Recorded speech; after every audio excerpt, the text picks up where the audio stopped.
Ова е најуспешната година на Тиквеш изминатите 15 години.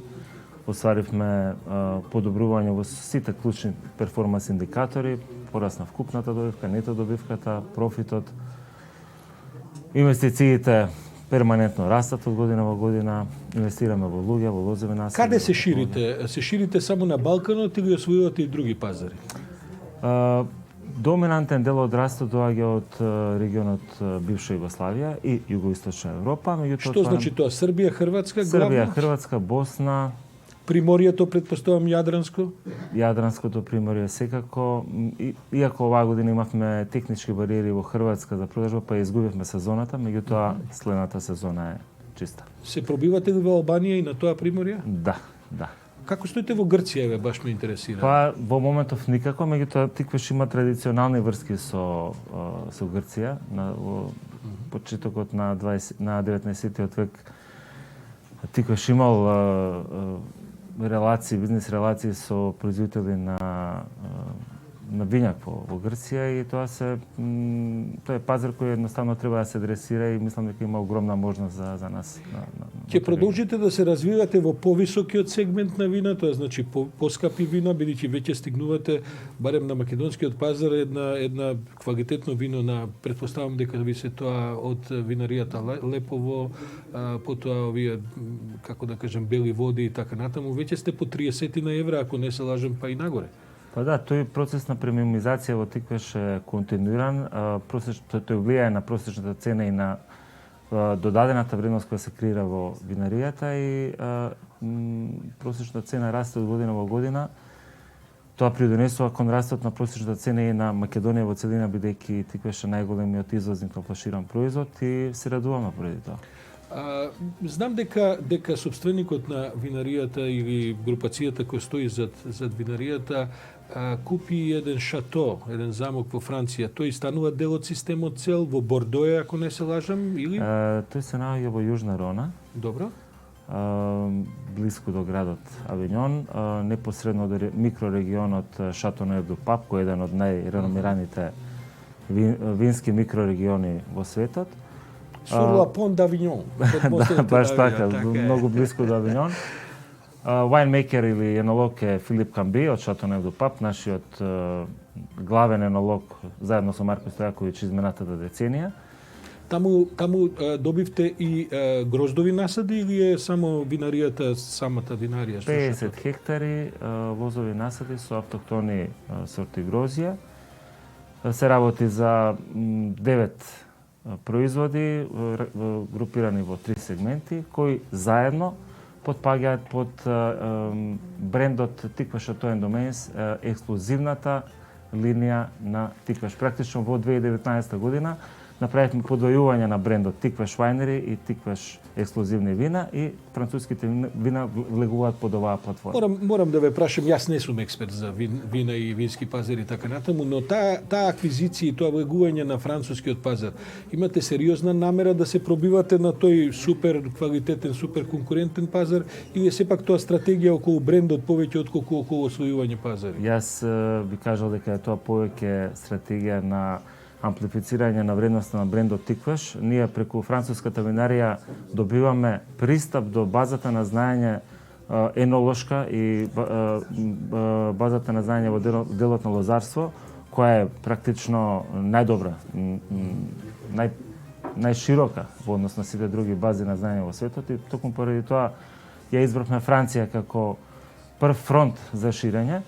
Она што нас ни треба како македонска винарија е да ја добиеме најдобрата можна експертиза од светот, затоа што сме амбициозни и затоа одбравме Франција. Не за да продаваме во Франција, туку за да тоа придонесе на брендот во целина и да придонесе и за Македонија како винска земја. Да ве прашам, последното прашање околу пазарите ми е прашањето за кинескиот пазар. Знам дека неколку години се обидувате да пробиете таму. Кинескиот пазар е огромен, иако е Тиквеш веројатно најголемата винарија на Балканот. Предпоставам дека ако се отвори тој пазар за еден ден ќе го извезете целото годишно производство да Тиквеш. Успевате ли таму да се пробиете? Ние имаме континуиран раст на продажбите на кинескиот пазар, меѓутоа тоа е пазар кој иако е голем, е пазар со високо ниво на конкуренција. Практично сите главни играчи од светот се таму присутни со Во дистрибутивна кој мрежа. сегмент продавате вина? Поевтините? Исклучиво во премиум сегмент. Во премиум сегментот. И тоа поминува со некаков раст години? Тоа поминува со раст, очекуваме раст идната година, така да пазар на кој што таргетираме пазар на нишка, премиум вина. Какви сте Супер премиум вина. Какви сте со обврските кон винарите, односно кон лозовите насади, кон лозарите во Кавадаречко? Доминантен дел од врската е исплатен, останува уште помалку од 1/3, таа ќе се исплати по почетокот на април и со тоа завршуваме. Главната вест која што годинава стигна од Тиквеш е што Тиквеш ќе стане или веќе е или работите на тој проект да стане првата зелена винарија на Балканот. Што значи тој проект? Па Тиквеш планира да инсталира соларна централа на крововите на фабриката и да стане првата зелена винарија во Југоисточна Европа која ќе си го произведе количеството на електрична енергија што е потребно за да стане самодоволно енергетски. Тоа предпоставувам не е само некаква финансиско оптоварување енергијата, туку се работи за реална општествена одговорност со намера да се произведе енергија која помалку ќе загадува. Баш така, тоа е главната цел, нормално и економичност, односно заштедите на среден и на долг рок, меѓутоа општествената одговорност е она што ја движи компанијата напред. По сите работи што ги прави, ние сме општествено одговорни на тој начин што ги едуцираме потрошувачите за виното, не само потрошувачите, туку и партнерите, како да го работат винскиот бизнис. Така да тоа е еден главен, важен столб во нашето функционирање и ова е во контекст на таа стратешка определба да бидеме општествено одговорни компанија. Господине Вукичевиќ, ја на крајот во последните 2-3 минути мораме да прашаме неколку политички прашања, бидејќи бизнисот е секогаш врзан со политиката. Како сте задоволни од бизнис климата во државата? Гледаме дека тој е предмет и на критики, и на контракритики, разговор со владата и така например. Кои се вашите искуства на Тиквеш во соработката со оваа влада, со ова Министерство за земјоделие? Па, мислам дека министерот Трајан Димковски е еден од најдобрите министри досега. Ова да не го сватат гледачите и слушателите како Тиквеш нема, мислам, никогаш нема проблеми со ниту една политичка гарнитура. Меѓутоа лично имаме одличен однос мислам конкретно со него лично имаме одличен однос. Имаме голема поддршка, го почнавме процесот на пишување на бизнис план или стратегија за развој на лозарство и винарство, што нешто што недостасува.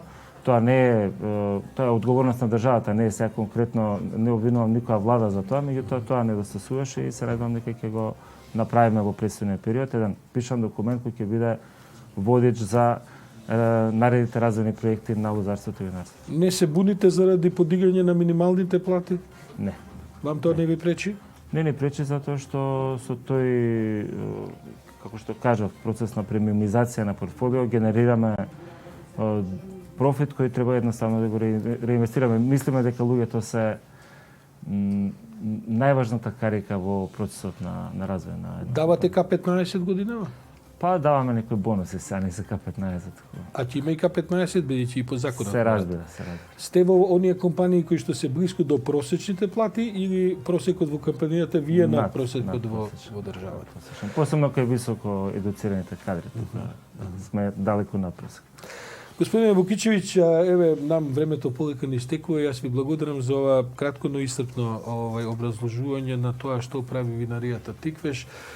Очекувате ударен сега период на новогодишниве денови, се денови кога предпоставам ќе направите еден пик. Тоа го третирате како потрошувачка од 2019 или од 2020 година? Тоа го третираме како потрошувачка генерално и потребна е максимална концентрација сега деновиве да го испорачаме она што едноставно потрошувачите го бараат. Ви честитам на проектот. Благодарам. Мислам дека е исклучително важен. Вакви утрински програми сум гледал во регионот, во Бугарија, во Србија, недостасуваше тука и мислам дека е исклучително битен. Знам дека е престиж во регионот да се учествува во утринска програма и посакувам многу успех. Благодарам и се надевам дека утринската програма ќе ја полниме со гости кои што одговорно знаат да пијат. Особено пред новогодишните празници за време на див. Благодарам.